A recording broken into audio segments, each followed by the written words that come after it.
For on the heels of the presidential assassination, there was another killing in Dallas, one that Oswald was arrested for. But some people believe that he was never at the crime scene. Researchers can confirm Oswald's movements for the first 30 minutes after the assassination.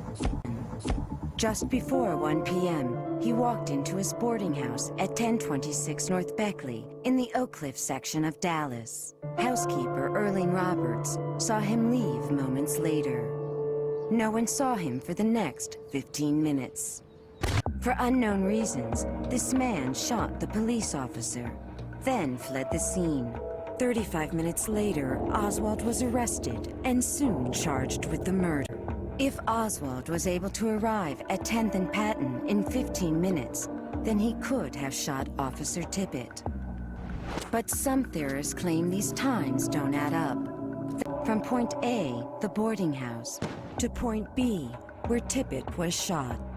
And if Oswald couldn't walk that distance within this time frame, then someone else must have shot the officer.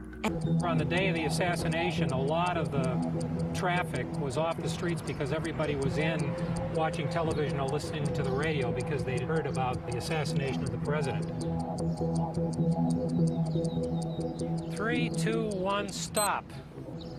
Is this the loose thread that collected supports the testimony of an eyewitness who saw Oswald walking westward on 10th, just prior to the shooting of Officer Tippit? But our clock time of 16 minutes and 11 seconds would not have allowed Oswald to arrive at the scene by the time Tippit was killed.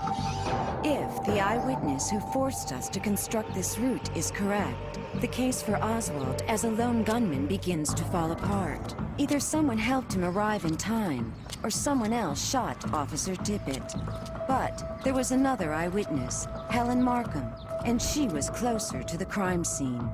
Her testimony stated that she saw Oswald moving east, not west, on 10th.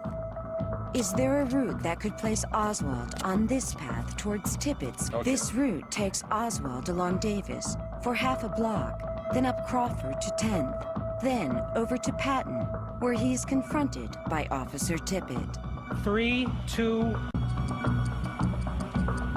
I've never done it this tightly. Okay. And more in my mind is the possibility that this can be done.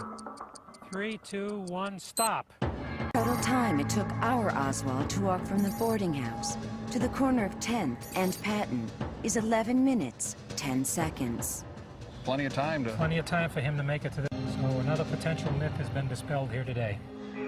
There are still unexplained questions surrounding the killing of Officer Tippit, not the least of which being the discrepancy between the eyewitnesses who saw him walking in 2 different directions. But our test shows Oswald could have arrived at the murder scene unaided.